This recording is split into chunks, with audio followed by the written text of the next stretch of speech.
Where does your favorite driver sit in our 2025 NASCAR Cup Series power rankings? We'll let you know all this and more on a new episode of the Backroad coming right at you.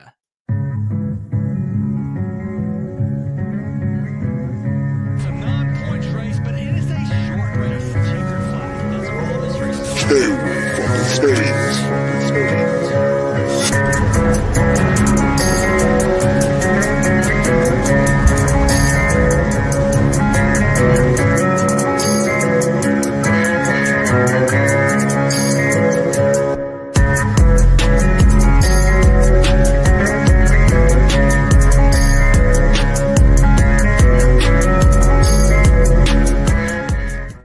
Good evening, one and all, and welcome to the Backroad. It's In Between Media's Fantasy NASCAR betting show.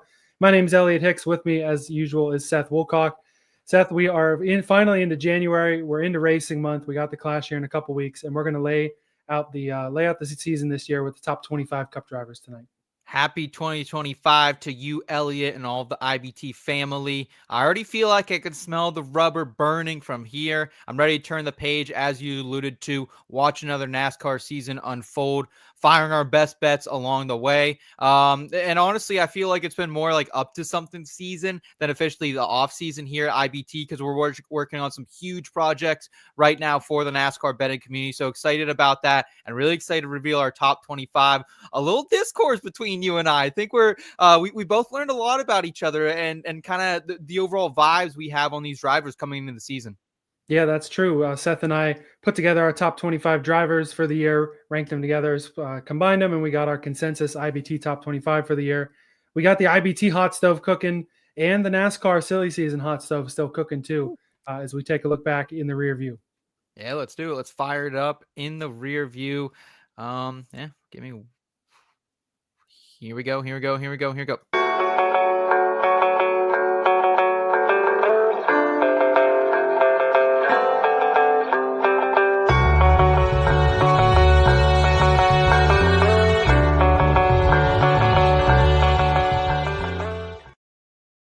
Hey, that's how live television works. A couple of quick changes there. You may have noticed we got a new background as well. Just one of the many things we're cooking up here as we're getting ready to start 2025. I did forget to mention, if you like our content, make sure to like and subscribe and support our platform here at In Between. We really appreciate it. So taking a look now, the big silly season story I feel like is prospect related. As Corey Day signs with Hendrick Motorsports, signs a development deal officially. In 2025, he will run a combo platter of Xfinity, Truck, ARCA, and Trans Am races with Hendrick affiliates. Going to race with Spire, Pinnacle Racing Group, probably in that Hendrick 17 car that we've seen win some races as well. This is a kid that really I don't believe he had any pavement starts until last year, won one of his first late model races, had some competitive ARCA starts as well. Yep. This kid might be one of the top prospects in the garage right now, probably short of Zilich and a couple other guys. How quickly can this kid ascend the ladder and potentially be one of the future Cup stars? Yeah, I think you put it perfectly, Elliot. Like, he really is one of the best pure racing prospects of this generation. There's Zilich. You can throw a guy like Jesse Love up there, has been very highly regarded. Brett Cruz probably in that mix as well, but he's definitely up there. And like, I feel like he can go pretty quickly, right? Because he really rose up the dirt ranks very quickly. He's been driving on dirt since he was 10. He was actually a motocross driver before that, ends up breaking his arm, gets away from that, thank God, and comes into NASCAR and or stock car racing eventually as well. And he did run juniors number 88 late model at Hickory last year. As you pointed out, he led nearly every lap in a win in what was his first career start. So I think the sky is the ceiling for this guy. Finished top 20 in 3 of his 4 Truck Series starts as well. So I think big things are coming for him, and the seats get really hot for these Cup Series drivers of Hendrick Motorsports, I think, very quickly as well. Yeah, no doubt about it. It feels like just yesterday we saw a big lineup change at Hendrick, bringing in the young guns at the time of Chase and Bowman and Byron, and now we might be on the verge of another Hendrick swap here. I think that we really could see him get in Cup full time as soon as 27. I think maybe he splits things up this year, probably goes full Xfinity in 26. Maybe Hendrick brings back their full Xfinity program, because Lord knows that's a pretty packed shop over at JRM, as we'll get to later as well. But this kid, really, the sky is the limit, and it will be exciting to see what he can do across really any and all stock car racing disciplines, as he's got a lot on his plate for 2025.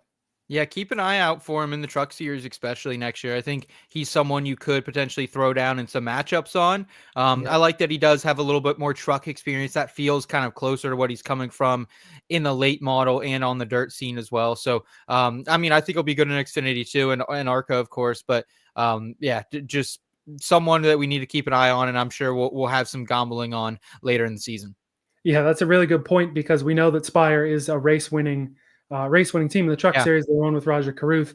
Kyle Busch, of course, has won there too. We've seen that 7 truck that I'm sure he'll run pretty well too. But that's down the line. That's in the Truck Series for starts there. We want to talk some Daytona next. And so one of the most exciting Daytona entry list additions that we've had now, Helio Castroneves, who's won 1,000,000 Indy 500s, has been one of the more decorated drivers that we've seen. Finally going to come over to the Cup Series for a start and attempt the Daytona 500 in the Project 91 car, coming back after being radio silent last year. Wendy's will sponsor, and a neat little thing here that Trackhouse is doing. So they're going to try to field 4 cars, of course, the 1, the 99, the 88, and the 91. They'd be the first team to field 4 drivers from 4 different countries, which I think is really cool too. Trackhouse continuing to promote the diversity. And finally getting Helio Castroneves over to NASCAR, conversations that started after he won an SRX race back in, I think, 2022. Yeah, I mean, this dude's nearly 50, but he doesn't look like it at all. Still an absolute brick shit house. So I'm excited to see what he can do behind the wheel of a stock car. And as you said, like I love seeing a more diverse field for the 500 and in NASCAR in general. Shout out to Brazil, where he's coming from. 25 IndyCar wins since 2001. He was running full time up until last year. So still like not one of, like, he's not like a Boris said coming back into the car, or someone who I think like shouldn't be in the car. We talked about Wallace making a return, which like, like I don't know if I love that, but I actually really like this move, and potentially someone we could bet to lead a lap in this race, someone I think that could get pushed out there. And now we have 4 Trackhouse cars if he can make the race, which that will be really exciting. They can work together in different ways that they never have been before. Like last year, Ross Chastain out, had a great chance to win the Daytona 500.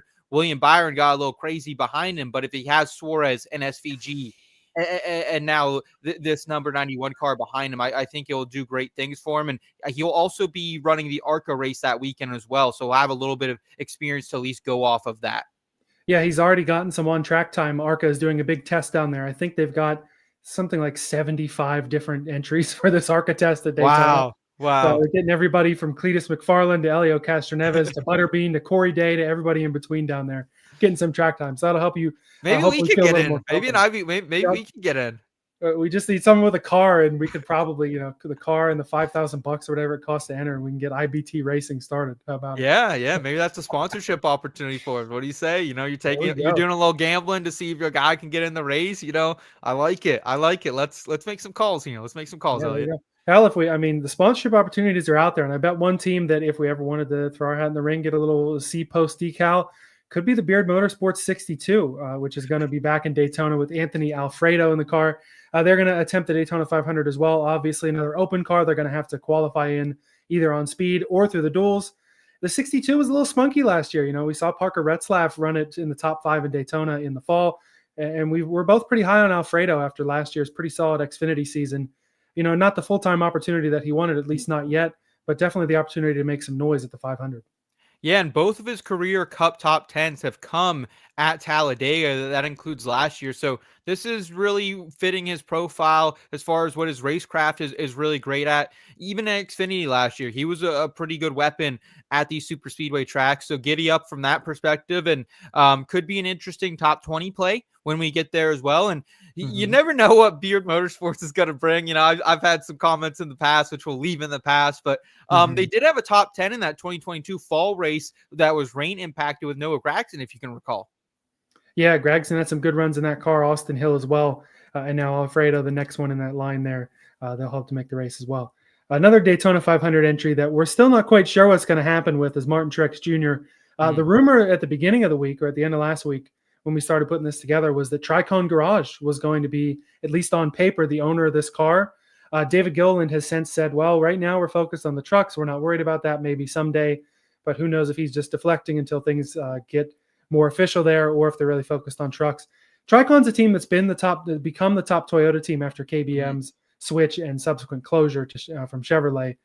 They're a team that do you think that they're interesting or could be interested in a Cup future, or would this just be a one-off, or is this just a bunch of smoke and no fire out there? If this becomes true, this is quite the delightful surprise. I mean, it kind of makes sense to me because David Gilliland, the owner over there, he may be getting ready to eventually get involved in the Cup Series and maybe have his son run for him. Like it would totally make sense from that perspective. A lot up in the air right now with Front Row Motorsports, and they are a top 2 truck team. They're based right in Mooresville already, so it wouldn't be like they're out of town or anything like that. They're right there on Byers Creek Road before you get back to like the NASCAR Tech Institute. JRM's back that same road as well. So this feels like this could be really cool, and it would kind of raise the stakes a little bit for Martin Truex. He's not just hopping in another JGR car. He's not just hopping in a 2311 car. Like now there's some raised stakes, and I always like when the stakes get raised by a potential new player in the scene. So I hope so, but it's really tough to tell at this day and age what people want to invest in, just given the situations with the charters, with the lawsuits, and all the fuckery that's going on down there, Elliot. Yeah, and at the end of the day, it is important to remember too, there's a 99% chance that this car will be JGR prepped. It'll be in the racing shop. They just can't run a 5th car because they have the 4 charters. So it would be in 2311, Truex is on the record saying it's not going to be through them. So that pretty much would leave Legacy, and we know that Legacy and Gibbs don't really have that relationship. They're not the affiliate there. So really, I don't know if this rumor started as just a fan trying to figure out how is Truex going to run a Toyota prepared by Gibbs in the 500. What's the source on this? What's the source on this? It was making the rounds. I don't remember where I first saw it, but it was making the rounds enough that it was commented on by Bob Pockers and guys like that. And the fact that Gilliland even brought it up on Sirius XM and was asked about it means the smoke was definitely out there for sure.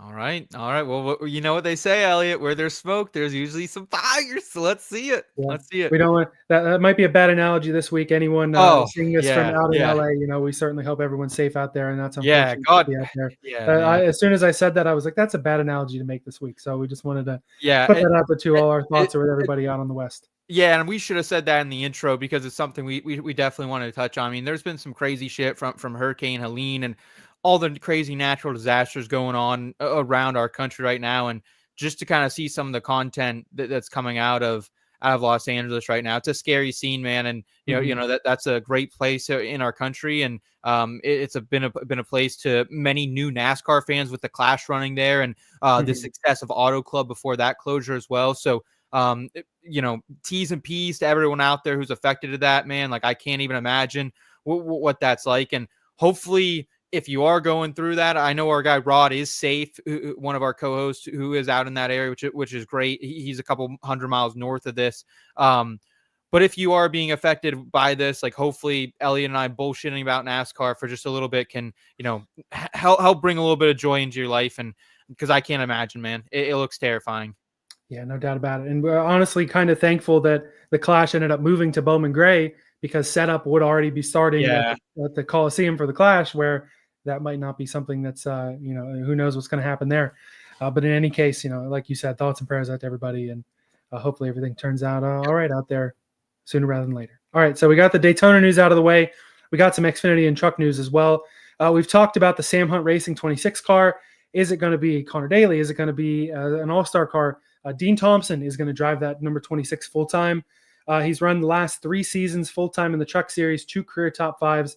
11 top 10s. He had 6 top 10s last year, and I believe he was in one of those TRICON trucks as well. So it's one of those, the kid's got a little funding behind him. He's got 3 full-time seasons, which is not nothing, but it's one of those, you're getting in a decent car. Can we see you break out this year type of deals for a guy like Dean Thompson? Dollar bills, cash rolls, everything around me. Like, it's just another example of that. 11 top 10s in 3 seasons in TRICON equipment. We just touched on TRICON. They're a very good, very, very good team. He did improve his average finish by almost 4 positions last year to 18.9. Did finish 16 in points. So there's been improvement from Dean Thompson there. A lot of times I can remember Michael Waltrip, there goes Dean Thompson, you know what I mean? Like what a run from Dean Thompson. He's running like 8th or 9th. So in the mix a little bit, I'd like him to have a couple less DNFs on his record, but I'm excited to see what he can do, but I think Sam Hunt as a whole needs to take a step forward, because even when Tyler Reddick got behind that car last year, it just wasn't great. The only person who really did anything with it was Corey Heim. Yeah, that's a good point. So it will be exciting to see, as we've said, Sam Hunt moving into a new shop. They're really starting to take things seriously now. And a guy like Thompson, you want that young guy in the door who wants to prove something Yeah. and show that he belongs in the top of the tops in NASCAR. So should be a good little situation there. But that's not going to be an all-star car as it was in the past. A couple of cars that will be, plans were announced for JRM to run the 9 car in at least 9 races. So that's going to be, 6 cars out of that garage? It's going to be pretty crazy at some points, or at least the 5.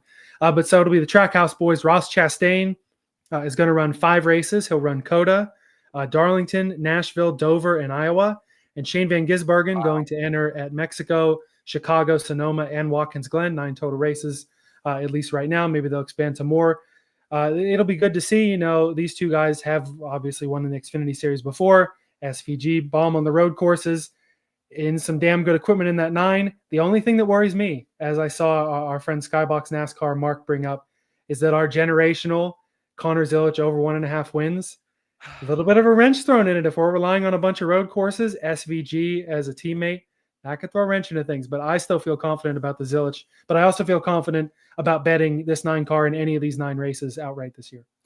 Yeah, I did see Skybox's comment on that, but I would love to see what he's saying, because my mind went there the same way, because we thought maybe Zilic could come out here and maybe not sweep the road courses, but maybe win 3 or 4 of them.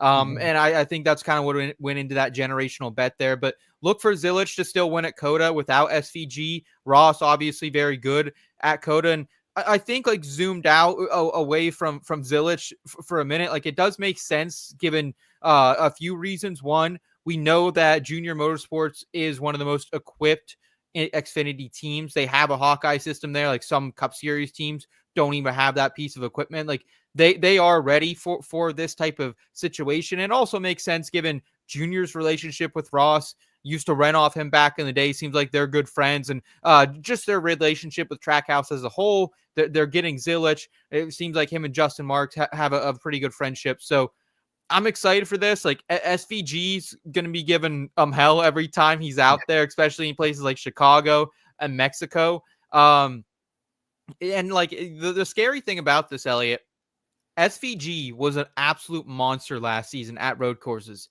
in colleague racing equipment. I mean, geez. Yeah. I mean, you better just hammer Chevy at every Xfinity road course next year. I'm drinking the juice. I don't fucking care the price. I mean, I'll pay minus 200. I really don't care, because that's like, who else is going to win that? Yeah, you definitely have the Chevys as the favorites there. In terms of margin of victory, too, at a couple of these road courses, maybe upwards of 10 seconds SVG, depending on late race. Him and Zilic, right? Like they're going to be like, give me those 2, and then like the gap could be 10 seconds, I think, after him, because they're in the same equipment at that point, right? Yeah, good point. And then an all-star truck that we've known the last couple of years, TRICON's number 1. They announced their lineup. We mentioned Brent Cruz earlier. He's going to run 9 races in this truck. I think he has to wait a couple of weeks until he turns 17 or 18, or maybe that's not a factor. But point is, he'll run 9 races. Brandon Jones is going to run 7. William Sawalich is going to run 5 races. And Lawless Allen is going to run 4. Lawless Allen dropping all the way down to ARCA full-time this year, going to go for the ARCA title with Venturini Motorsports. I don't know if we're betting an outright when he's in this truck, but I feel fairly confident in Jones, Sawalich, and maybe even Cruz to really make some noise in the betting market in this one truck this year.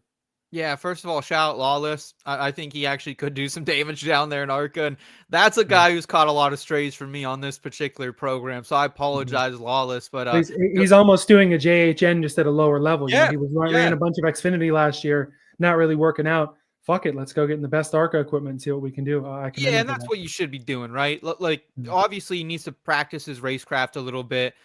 The trucks weren't always for him, it felt like, when he was out there ripping them. So hopefully ARCA will suit him well. And yeah, this is a really, really great lineup here. Brent Cruz for 9 races. We're going to see, I put him up there with Day for one of the guys who could be, one of the next great ones with Zilic. Like, he's in that conversation. Brandon Jones.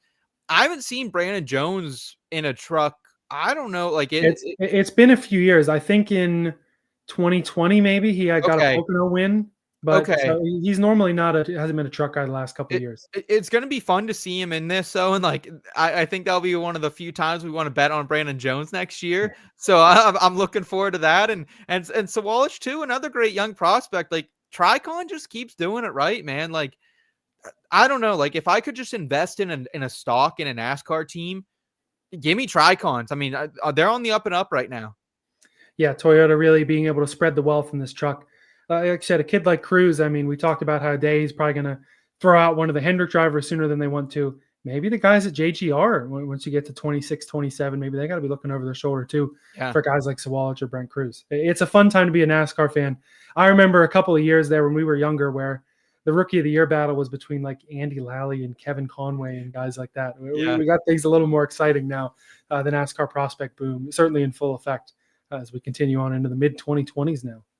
Yeah, it's exciting, dude. I can't wait to see these young guns. I can't wait to gomble along them a little bit as well. So exciting. And what do you say, man? You ready to turn the page to our top 25? Yeah, let's break it down in tonight's tire tiers, our top 25 and 25.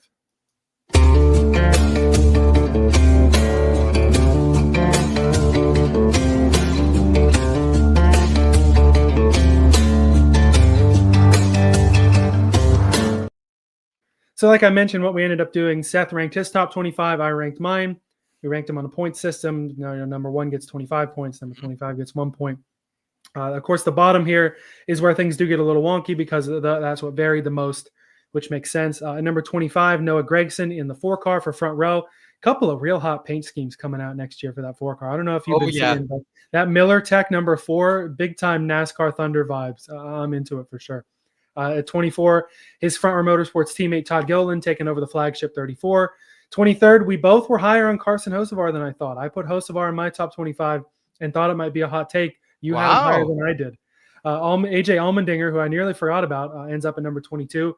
And Josh Berry, the 21 car, at number 21. This is kind of the tier that I would think of as like, I wouldn't be totally shocked if they win. They're going to surprise us and they're going to run well at times this year. You're obviously not championship contenders, but these guys definitely really sneaky, really good fantasy value this year. Yeah, I mean, I think if you're playing in some type of redraft season-long league, these are guys that you want to have on your team, right? Like Todd Gilliland, give him another year with Front Row Motorsports, see what he can do. And Todd was off to a really hot start, and I think you and I were both kind of smitten on him for quite some time there. And I was really disappointed, like at the end of the year, like he only did have 4 top 10s. Like we need more consistency, but he led 130 laps. I mean, that is a lot of laps. That's more than most of the guys on this list. So more laps than Bowman led in a Hendrick car. I can probably tell you that. Yeah, I mean, I think that Gilliland is someone to watch out for, specifically on the super speedways. Carson Hocevar, you coming in and saying that you were actually surprised to see that I had him ranked high. Like when I started this exercise, I had Hocevar at 17. Like that's how high I am. And then I really kind of reined it back a little bit because I don't know how many opportunities there will be for him to win. I think maybe he, with SVG now in the mix as well full time, like I don't think his road course prowess is good enough. We did see him get a top 5 of the Glen. But aside from that, it's hard to see where he could truly get a win. So I think that's why, he ended up for me. I was at 21, so I think you were a little bit below that. But and AJ Allmendinger, he's another guy who can win a race, right? Yeah, Allmendinger was a guy who in my first draft I didn't have on the board. I saw yours and was like, well, I probably should put Allmendinger up there. He probably does have the best chance to win a race among these 5, even though it's not as like, we were more confident a couple of years ago, but now everyone's getting better at road courses because they got to run them 6 times a year now. You got SVG going to be full-time in Cup. It's more difficult for Allmendinger for sure, but it's definitely still there. I think he's still got at least one more Cup win in him. Why not this year? Barry's got the short track prowess, but I wouldn't have hated him being a little lower. He ended up a little higher than I wanted him, but I certainly don't hate his opportunities to win on the short tracks. And it will be nice to see what this 21 can do. We know that Harrison Burton was probably not ready for Cup, but we saw the things that Ryan Blaney and at times Matt DiBenedetto could do in this 21 car. It'll be exciting to see Barry be a hot wheel man in that 21 this year. Yeah, I mean, look, usually Penske really good at the short flats, and We've seen Ryan Blaney tear it up there. We saw Austin Cindric get the last lap win at Gateway last year. So Josh Berry, maybe a little Barry Iowa outright bet, something like yeah, that. honestly, and so I think we're going to learn a lot from Barry very early in the season. We'll know by the first Phoenix race can be a little fluky, but I think once we get through the first Bristol, I think we'll know a lot about Barry and kind of what we can expect out of this number 21 car. So I think he's probably, right where he should be. Like I have Hocevar a little bit ahead of him, and I have AJ Allmendinger one spot ahead of him. So I think, he's right in there for me. I think Josh Berry and this equipment is going to be really good. He does lose a great crew chief. That's the only thing. Yeah, and Justin Haley will benefit from that in the 7. Not in our top 25 though, as if we're ready to move forward to 20 through 16 here. Now we can start getting into some better contenders here. Austin Cindric at number 20. We have Shane Van Gisbergen at 19th on the list. Michael McDowell keeping the Spire in the middle there at 18. Daniel Suarez at 17 and Ty Gibbs at number 16. For Ty Gibbs, I'll start with him. Pretty fair spot, I feel like, if we're saying playoff cars of the top 16, Gibbs being right on the edge, right where he was last year. We're still waiting on him to really throw out some dominance, throw out some winning performances, obviously. Still a little bit more racecraft to be learned there, but I'm fairly confident that this 54 car can certainly hold up his end of the bargain, being this high up on the board. Yeah, Gibbs is super interesting because I was really high. I think I had him ranked almost higher last year than I probably do coming into 2025. And I think it's purely because of what we saw at the end of the season. Like he finished with a 17.4 average finish. That's worse than Martin Truex. I mean, Joey Logano at 17.1, but like Ty Gibbs did have 8 top 5s. He did have 12 top 10s. So like he has better stats than most of the guys on this list with him here, but it's just hard to trust him. It just feels like he's a bit immature at times at the end of races. And I don't know. I just think I need to see a bit more development between the ears for Ty Gibbs before I can really truly rank him higher, especially in the playoffs where it's high pressure situations and you got to fucking deliver. The thing that holds me back with McDowell, just the same as it does with Hocevar, which is weird because all off season long, what's my number one talking point been? I'm fucking ready for Spire in 2025. Yeah. When I get to realistic stat building and things like that, we're really still waiting to see them really pull out some consistent speed week in, week out. We saw some really good flashes, and I do think we'll see that next year with a really good lineup there. Bringing Rodney Choders in the building is going to, rising tide lifts all boats. McDowell, super talented driver. Hocevar, one of the sport's top prospects. I do think we'll see some good from Spire, but I'm still probably going to be more cautious than I'm letting out here in the first couple of weeks. Yeah, I think I'm a little bit high on Michael McDowell. I have him 18 in my personal rankings, so maybe I am a little bit high on Mickey D. Like, I want to know, was his average starting position, was that due to him just always being ready to go and being professional and showing up on Saturday whenever they're asking for qualifying at 14.6, like one of the best in the garage? Or was that front row always coming to those super speedways with a shit ton of speed? That average starting position probably heavily inflated by a second, a first, and a first on the super speedways. Yeah, I mean, 6 poles though. I mean, this man had 6 poles last season, just absolutely. He did randomly pole like Gateway, was it? Yeah, one of those races he randomly poled also. I think we'll learn a lot about Michael McDowell early in the season because he's usually very fast at super speedways, usually has a great average running position during those races. So we'll see, hey, was that all front row related, or is Michael McDowell really going to be in the mix here? And this is a guy who's not afraid to settle for, or who's not going to settle for second and who's not afraid to go for the win. So I think the sky's the limit here for Michael McDowell. And I think why he belongs right here, above guys like Austin Cindric is he can win on a variety of tracks. He's a great super speedway racer. He's a good road course racer, and don't count him out sometimes at tracks like Phoenix. He can get it done out there. Other shorter tracks like Bristol as well. So I think that Michael McDowell's right in the right spot here at 18. Yeah, I had him 17th or 19th, somewhere in there. I counted it up while you were talking, and then I lost count from your great points. But the Trackhouse boys, they don't want to be this low on the board. That team does not want to be having cars 17th and 19th in the top 25 ranking. Suarez is a cheeky one. I do think it's pretty much a certain SVG is going to take home at least one win, and Suarez is going to expect the same. Whether he gets it done or not is a different story. Yeah, Daniel Suarez, another guy who could get off to a hot start with his track record at Atlanta, winning last season and then coming oh so close once again in the fall. And people might think we're disrespecting mi amigo here just because he was a guy who advanced to the round of 12, wasn't that far out of making a round of 8 appearance. It's just the consistency of Suarez, right? I mean, after that Atlanta win, he went on a really bad drought for about a quarter of the season, put out the apology video midsummer to his fans like, hey, I'm dog shit right now. I'm going to try to get better. And he did.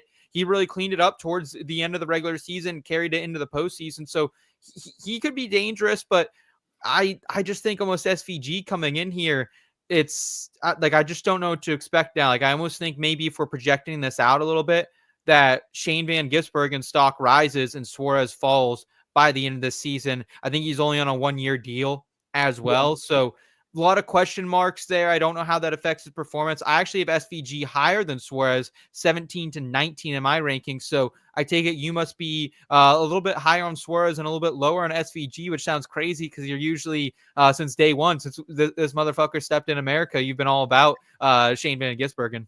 Yeah, it looks like I have SVG 21st and Suarez at, I think, 18th or 17th.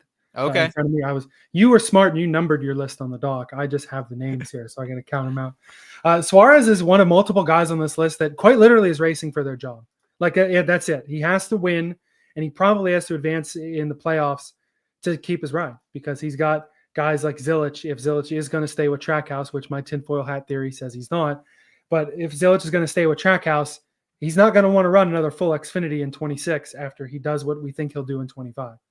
So we're going to need to see some special stuff from Daniel Suarez and the kind of stuff that I'm sure he'll learn from SVG and try to pull out some special stuff at the road courses fighting right with him. Yeah, I absolutely agree with you, man. And I yeah, this is that sneaky tier, right? Like this is that entirely sneaky tier that anything could happen between them. And yeah. Yeah, so we got sneaky tiers, high expectations here. Now we're moving into the top 15. These are the guys that it's really put up or shut up. These are the cars that are going to expect that they want to fight for a title. We got Bubba Wallace at 15th. Ross Chastain is at 14. Alex Bowman at 13. Brad Keselowski at 12. Kyle Busch at 11, kind of like I did with Gibbs last time. I feel like I'll start with Kyle Busch here. We know that Kyle Busch and not winning races, that's an oxymoron. It's like, how in the world did Kyle Busch not win a cup race in 2024? That was insane. I know RCR, that whole team is going to work to get that 8 back to victory lane. We're both really high on him for Daytona. We think it could come right away. But it is safe to say that I think 11th is probably the lowest that we're going to at least try to have Kyle Busch in our tiers this year. It's kind of back and forth. Like we said, we never would have expected him not to win last year, and he didn't. The point is, the 8 car wants to get back to victory lane. That's the point I'm trying to make. Yeah. Well, and I thought this was one I was going to come in way higher than you with Kyle Busch. I had him all the way up at 11. I had him down at 15 because you can I am high on Kyle Busch. We did our betting model already for Daytona, and he is way ahead of everybody. And he can go to these other tracks like Las Vegas early in the season that he's won at. He can mix it up at a lot of these early season tracks. He's a good road course racer still. And I feel like he's rejuvenated a little bit, right? Like he's been going out. He's been running a lot of races with his son this offseason. The TikToks him and his wife do are like actually fucking hilarious. Like, I mean, they make Kyle Busch out to be an asshole, and but I love it. I think it's great to me. Like, I just think Kyle Busch is like really embracing who he is and the situation he's in. And the biggest question for me is the equipment, right? Like, I had a hard time. I thought he should be above Alex Bowman based on how high I am on him, but I couldn't physically rank an RCR car above a Hendrick Motorsports car. And that's where this all came from. See, I can totally understand that, but I had Busch at 11 and Bowman down at 14 just because, and that's almost like if you're looking at a guy more often than not, which I do with Bowman, it's not news to anybody, that sometimes you can be higher on them at times and you can be lower on them at times. And he's the other guy that is racing for his job. It's the same situation as Suarez, basically. Prospects are breathing down your neck. You're not bringing a lot of money to the table, and you're not bringing a lot of performance to the table. I mean, when you go to playoff media day and the number one question is, hey, are you getting shipped off to Spire next year? Yeah. It's not what you want to hear. For Bowman, I mean, there was news today, too, that Ally is having to cut back on things in the financial sector. We don't know if it's what the sponsorship deal is. Are they just a straight back to back? They get all of Hendrick's accounts, so they throw their sponsor on the car. All that's a whole different story here. The point for Bowman, regardless, is he's got to put up performance. Every single year, it's why is this guy in this car? Why don't they put somebody else in this car? It's going to take multiple wins and a deep playoff run, which he was kind of on the road to before that elimination at the Roval, based on post-race inspection. But he'll have to do more than Suarez because he's in a better car, and that's the point. And very, very easily, and probably the most likely outcome is both of these guys are in different cars when we sit here this time next year in 2026. Yeah, very likely. Very, very likely. And the thing about Alex Bowman and why I think he's a weapon for bettors and for DFS players and for redraft and season-long players is he's consistent. 17 top 10s. I mean, that is absurd. That's so high up there. That's 8th most in the Cup Series last year. That's above Buescher and Kez. It's above Bubba, above our 4 more than our Cup Series champion, Joey Logano. Yeah. I mean, this guy had it going on. We saw a little bit of a mini summer slump last year, but not as much because that win at Chicago.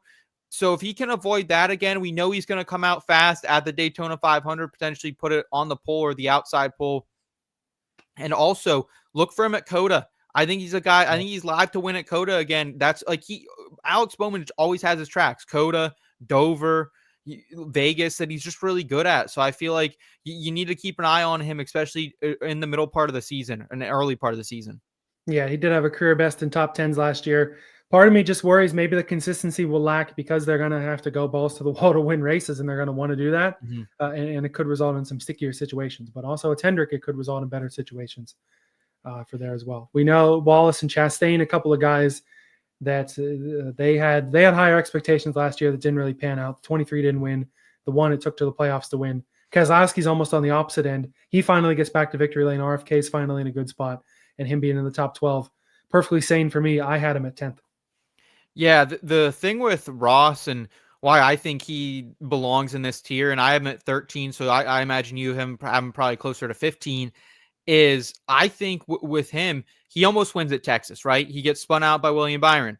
He almost won at Daytona 500. Gets spun out by William Byron. I'm noticing a theme here a little bit. With Chastain, that was his move. He cleared himself, got spun by Cindric, and that's what, it wasn't Byron's fault. He was going to pass Byron, balls to the wall, and it didn't work. And they should have held that caution button another half second. With all this to be said, though, that I really think Ross could have had, and then he comes out and he gets a win later in the season. He's someone who he's good at, like, he's kind of a jack of all. He's kind of like Bowman in a way. He has his quirky tracks that he's better at than others. He's going to be good at Phoenix. He's going to be good at Vegas starting out the season. Like, he is somebody who, like, there's not really a bad track to have Ross Chastain other than, like, for whatever reason, he didn't show up at Homestead last year. He didn't show up at Darlington either.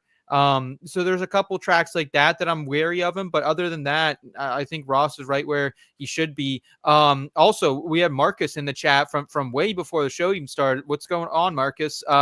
Saying that he's predicting Chris Bell wins the championship and the 500. All right, that'd be pretty good. Hey, you forgot the Chili Bowl, Marcus. Yeah, I forgot the Chili Bowl. Yeah, that's going to be fun for him. We also got Didi hanging out with us as well. What's up, Didi? Hope you're having a great Thursday evening here on the back road. So yeah, I think it's a great group. My question to you is, where do you have Bubba Wallace ranked? Because I have him at 15. I'm a little high, I think, on Bubba Wallace to begin the year as well, just because I like what he can do on the super speedways. I think we already talked about him. There's no way he goes past 100 wins or races without winning. Yeah, I had Wallace at 15 as well. This one was a perfect match for us. And like you said, maybe a little high, but I feel like the crew chief change, bringing in Charles Deneke, is going to help them a lot. Having Booty in the competition role will help 2311 as a whole. Having the extra dancing partner in Riley Herbst at the super speedways can only help 2311. And like you said, Bubba's a competitor, and he wears his heart on his sleeve more than anybody else in the garage.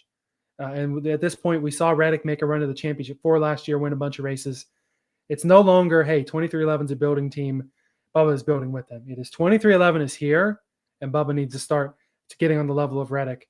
And he's got to at least outrun Herbst significantly next year. Well, and the thing about Bubba that was really, really frustrating from a gambling perspective, from a DFS perspective, and probably if you're a Bubba fan too, is like he unloaded rockets. Like remember Martinsville, where we were all like, "Wow, really? Did Bubba just do that?" Same with how he was looking at Richmond early in the season. Like he was tearing up those short tracks, and he just wasn't making the adjustments throughout the car or throughout the day in that car. And I don't know if is that a Bubba issue? Is that Bubba not relaying the right information or enough information back to his team, or thinking, hey, the car is good now, let's just leave it, and then the track changes? Or was that a Booty Barker issue? So I think we're going to figure out, what that situation was. But I mean, for average starting position of 14.9, average finishing position of 15.3, 14 top 10, 6 top 5. He's right where he should be, I think, in our rankings. Yeah, I would agree with you there too.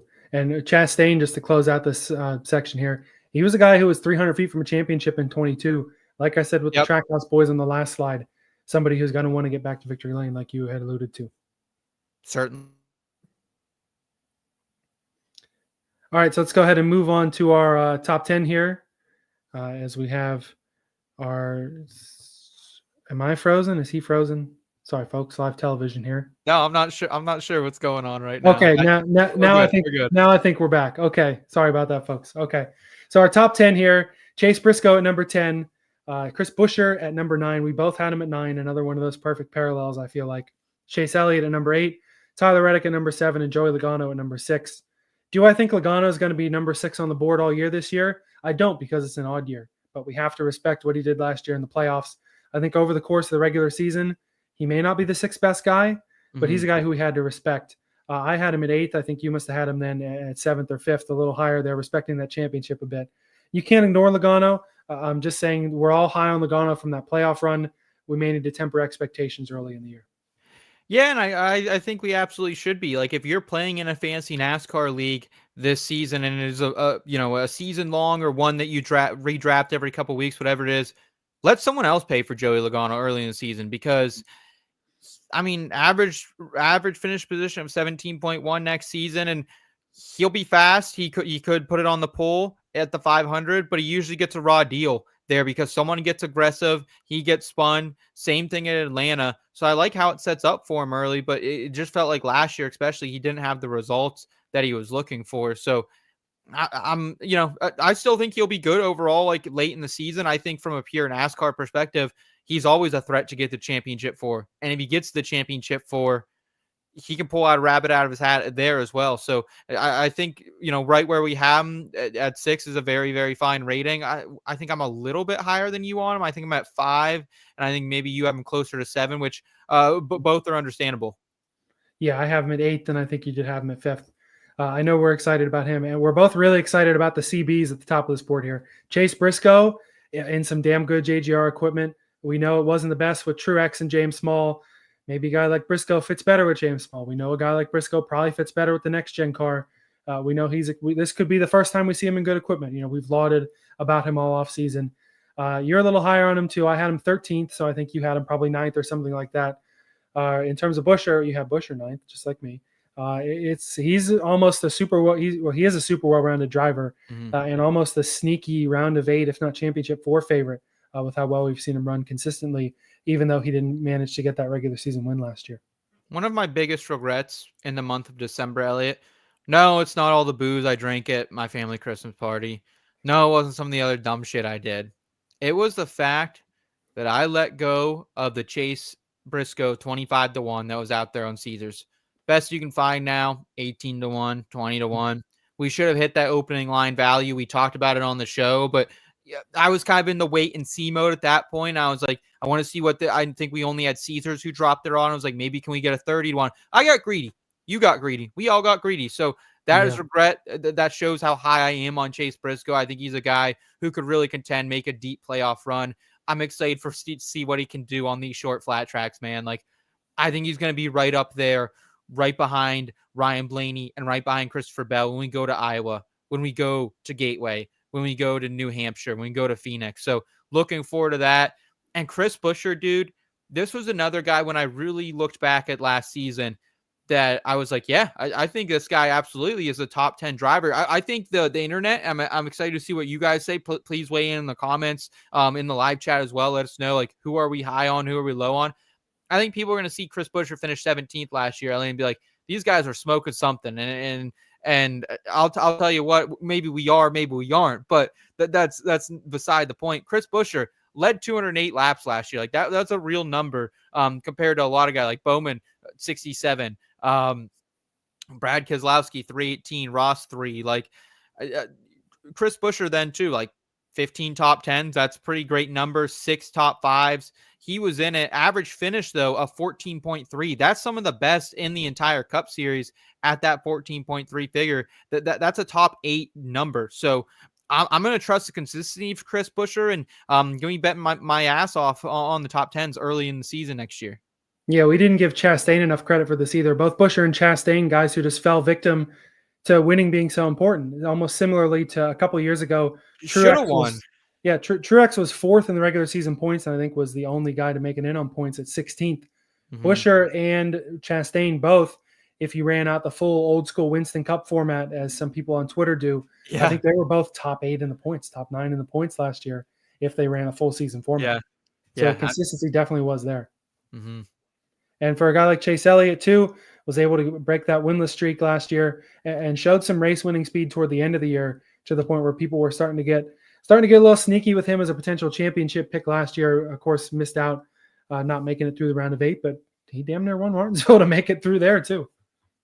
Another guy just has a really, really good average starting position, good average finishing position as well. So someone you like, I'm not excited. Like, again, he's another guy. If I'm playing in a season-long league, I'm going to let someone else draft him because I think he's going to go in the top 5, top 6, and just on name Barrett alone. But 11.7 average finish, equal average starting position. So he's going to get you a lot of top 10s. He's going to get you a lot of top 5s. It's just how much can Chase Elliott find victory lane? Yeah, and that's, to be determined. Only pulling out that one win at the beginning of last year. But all right, let's crack open our top 5 now. Number 5 is where we were most divided here. You had him at 7th. I had him all the way up at 3rd. Denny Hamlin in the number 11. Had 3 wins last year, but none after Dover at the end of April. He was, of course, still unable to finally lock down that championship. Couldn't even make the championship 4. The consistency kind of lacked in the playoffs a little bit. But this is a guy that is still, he may be on the tail end of his prime, but I think this is a guy who still can win races and is definitely going to be big time value for bettors. As we mentioned in our tracks breakdown in our last show, I believe, one of those guys that you have to look at as a threat to win every single week, except maybe the super speedways now. But his past success at super speedways still gives him the benefit of the doubt there too.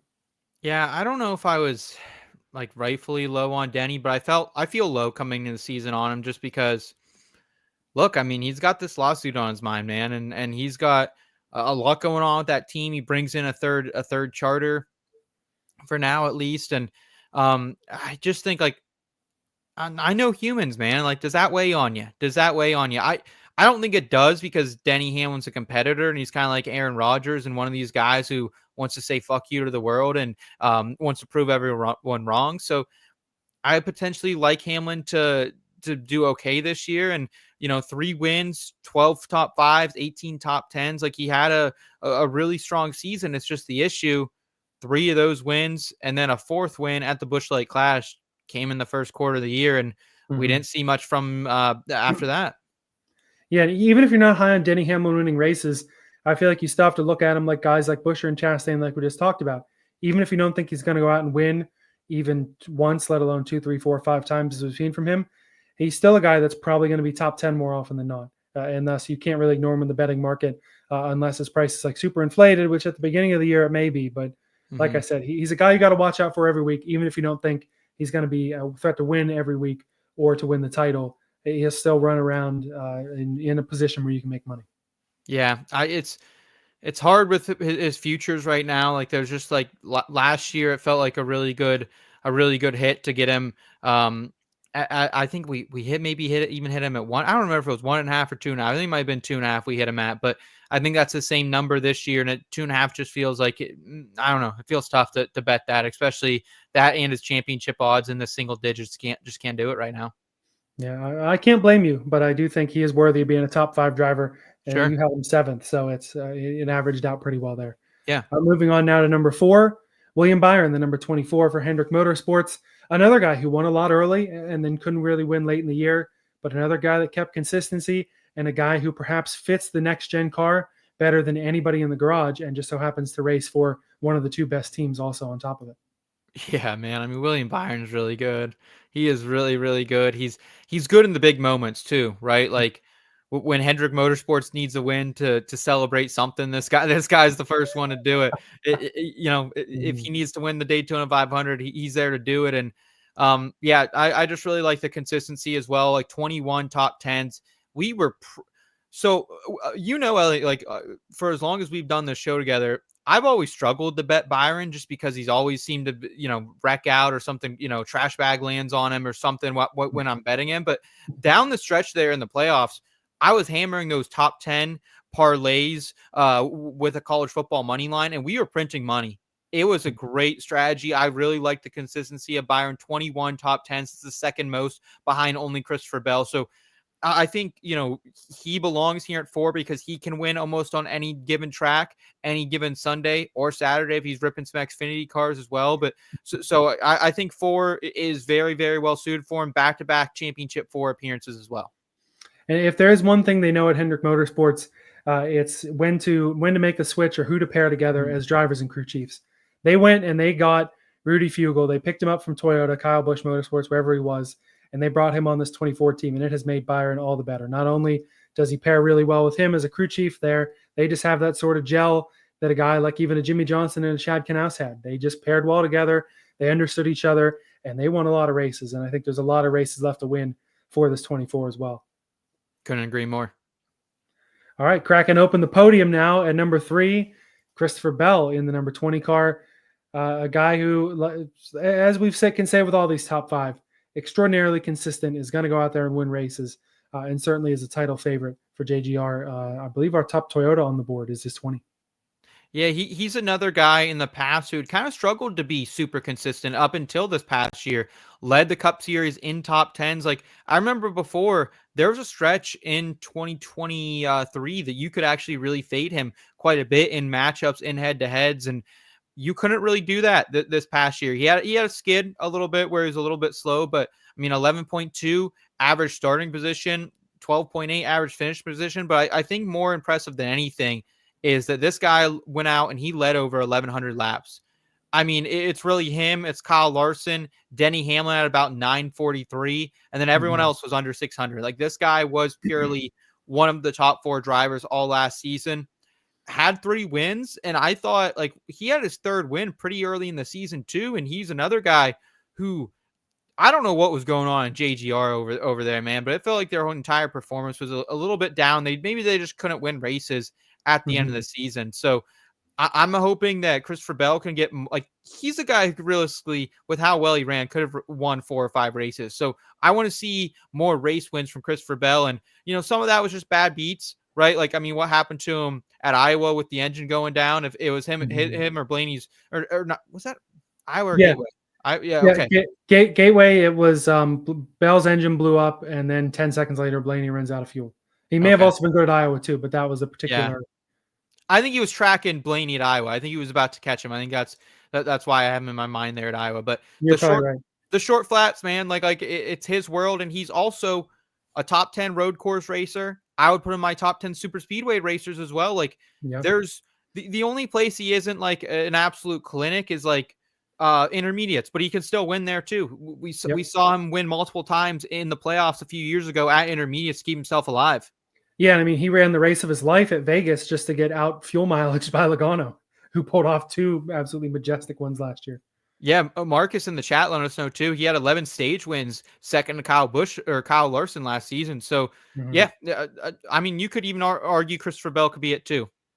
Yeah, and the biggest thing for Bell, for Briscoe, for those guys, Joe Gibbs is letting his boys out of the stable and able to go do some dirt racing and some other fun activities this year. We see it with Larson. Larson going down and racing in Australia in the offseason. He'll go to a random cornfield in Iowa with high limit and go win a race and then go lead 350 laps in the Cup race. So I feel like that can only help Bell. More seat time, more joy behind the wheel, just being able to go out there and race for fun.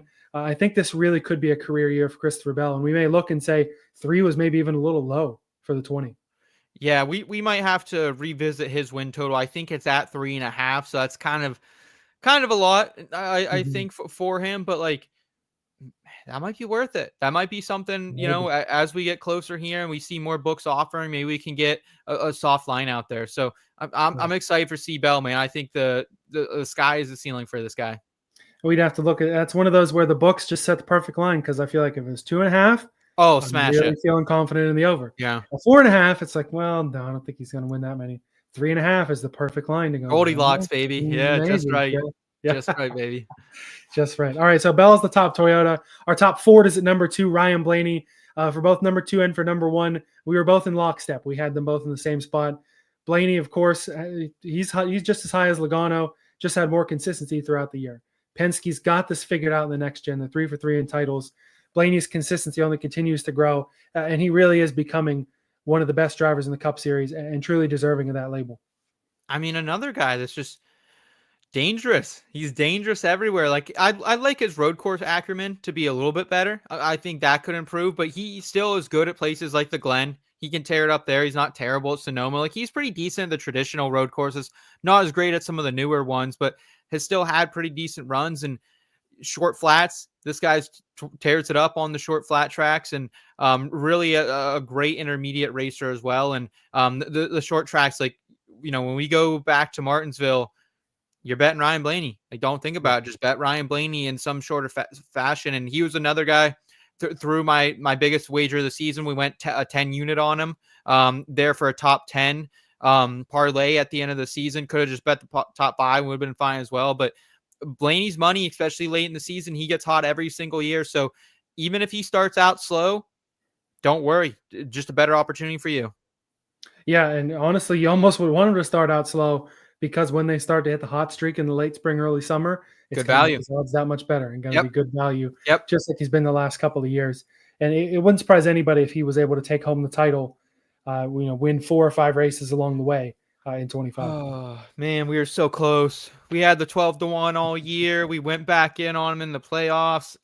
Man, that one still hurts. I thought he was going to get Logano and just used the stuff up a little too much there in that championship race. So I know it made you really happy, Elliot, because you were. I'll leave the disappointment to your end, because it's not coming from my end. Yeah, I know we were on different sides of that coin, but holy shit, man! Yeah, I thought we were gonna cash some big futures that day. So either way, Ryan Blaney, absolute clinic. Expect him to be a championship 4 favorite once again. Yeah, could not agree more. And for number 1, you've probably figured it out by now. Who else could it be but Kyle Larson? We both easily had him at number 1. There was no other option here. This guy continues to be the best of the best, the most dominant NASCAR run that we've seen since Jimmy's 5 titles in a row. Was able to pull out, I think, 6 wins last year, led just an absolute boatload of laps. That was 6 wins, and he threw away probably 3, 4, 5 races that he probably should have won too. It's just shocking how dominant this guy is. This is the perfect storm of modern NASCAR. Larson, I think even in his down year, still 3 races won, just leading a boatload of laps. This is as good as it gets. The only problem with Larson is that he wins all the time, so it's almost impossible to get any value on him, even on the super speedways now.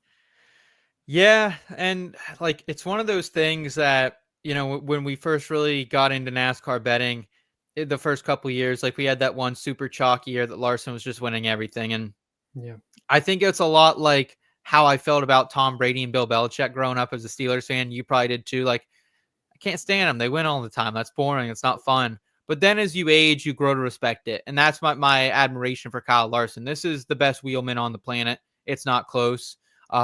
This guy could literally drive a piece of shit, a literal turd to victory lane in some form of racing. You could throw Larson in a wear car and he makes the playoffs and wins 2 races. Yeah, I mean, this is how good this guy is, and he's in the best equipment. 6 wins last season in 35 races. Let's not forget, didn't even run Charlotte, where apparently he had a fucking rocket in that number 5 car there as well that HMS put together. And Allgaier ran like 12th and was mowing through the field. Well, and you threw it out too, like Texas and how many other races Iowa, he was coming back up through the field and just kind of wrecked himself running 12th. could have won the All-Star race if he didn't have to start out back. I know we were on Yeah. that ticket as well. I was going through some of my betting cards from last year before the show as well. And He like was kind of the guy that could pass at Wilkesboro. yeah, so like there's just so many places this guy can win. He's a great road course racer, made us a lot of money at Sonoma, and then came back later in the season as well, and also had a great run. Like I think that's the other thing. I just like grew to respect Kyle Larson's road course game that much more, especially like watching him and Shane Van Gisbergen in Chicago in that Xfinity race was one of the highlights of the season. I mean, that is some of the best damn racing you're ever going to get. And I cannot wait to watch more of that. I hope he also, maybe we can find, maybe Hendrick at least throws him back in the car and for Chicago, because I think they will. And I just can't wait, man. This guy is so damn talented. And we'd be an idiot to put anyone else here, given that he led 1,700 laps, almost 500 more than the next guy. Yeah, I couldn't agree more with that. The Chicago battle, especially, absolute cinema. And it'll be exciting to see more of that, like you said, both in Cup and in Xfinity. But Larson, of course, the undisputed number one. There's our top 25 for the year. Any honorable mentions you want to throw out, or you're good with leaving it at the top? Oh man, that's close. That is close, Elliot. Cole Custer should have made the list. I don't, no Cole Custer was. I had him in my top 25. I had him 25 exactly. He's a guy I think who could win somewhere. He has some really good tracks that he could mix it up with. So I'll shout out my guy Cole Custer. Noah Gragson also kind of close to making that top 25, but someone's got to finish. He did end up 25th because I had him 22nd. Oh, okay. We just didn't talk about him that much. We ended up expanding once we got up the field, and we kind of left out some deeper conversation on the front row guys. And I think what's crazy is that we go through this entire like we went through our top 25, and there's guys who, like, we didn't shout out Justin Haley. He's got arguably the best crew chief in the entire garage, or a top 5 one at that. And a guy like Austin Dillon who won a race last year outside our top 25. Ricky Stenhouse Jr., Eric Jones, a former Southern 500 winner down there as well. So it shows how deep the NASCAR Cup Series will be in 2025 and why I cannot fucking wait to start wagering on it, Elliot. Yeah, no doubt about it. I'll give my honorable mention to Riley Herbst. He just missed my top 25. You got him all the way down at 31st. And to me, that's fair. A guy who's only got a handful of Xfinity wins, still was kind of working on his consistency down there. But the point that I made about 2311, that equipment is going to be top tier, I feel like it can only help Riley Herbst. And he's a guy who's good enough at certain places that I feel like he will have some value. I feel like in the top 25 was too much. I had him right around 26th. I feel like 31st below like a Zane Smith and Austin Dillon was a little low for me, but I understand. Those guys, Austin Dillon can win. Austin Dillon can win. Ricky Stenhouse Jr. can win. That's kind of why I have them above someone like Riley Herbst. And like, last thing I'll say is like, I like Riley Herbst. I actually think, like you said, this car is going to have speed. I have always been the high guy on the rookies. You know that. I always get rookie fever. Last year was like the first year I was like, I don't have rookie fever. And it happened to be like the best rookie season ever from Carson Hocevar and Josh Berry. So maybe I'm just, maybe I just had, my old young ways that are getting with me here. Yeah, I can't blame you for that. But man, like you were saying, we're so excited for the 2025 season to start. We appreciate everyone who's tuned in all off season for all the content that we've done. It's so appreciative. This is the first year we've gone through the off season, and very grateful. Of course, like and subscribe and follow and support and do anything you can if you like this content. We so appreciate it. The fun part is now we get started to go really heavy on our 25 prep. The truck odds just dropped. You mentioned to me. We're psyched for that. Going to go through our best Xfinity and Cup bets. And in between there, before that, before we get to Daytona, of course, we got the Clash. So the Clash show is coming up in just a couple of weeks. It's full speed ahead. I mean, we had the little off season come down. We were able to do some funky stuff there. And now, like you said, top 25 for the year. We're getting the top 3 series bets. We're riding up that mountain, and we are ready for the 2025 season. I can't wait to get started. If you guys like NASCAR, and if better yet, you like gambling on NASCAR, this is the channel you're going to want to be subscribed to. We got some really cool things in the works. I mean, this is, I don't want to put too much pressure on ourselves, but this is the biggest NASCAR season in the history of this program coming up. This is the biggest NASCAR season in the history of this company coming up. So Thank you, Elliot, for riding shotgun with me as always. Thank you to the amazing IBT family we have out there, always consuming our content, always clicking those like buttons, subscribing. We really appreciate y'all, and have a blessed holiday. I guess we're actually through the holidays. So it's January 9th. So well, it's even, according to Larry David, it's even a little too late to say Happy New Year at this point. True, but technically it is a holiday for me tonight because I'm going to get off this. I'm going to go watch the college football semifinals, my Penn State Nittany Lions. So enjoy the holidays if you're still watching football. The holidays of the NFL playoffs. Yeah, wild card weekend, baby. Ravens Steelers. I know where you and I are going to be 8 p.m. on Saturday. So I was just going to say, with all the cool stuff we've got in the background, let Seth cook. Let Seth cook, baby. Let IBT cook. We are well on the way, and we're excited for 2025, and we're excited to spend it with you. Thanks for rolling on down the back road with us, and we'll see you again next time.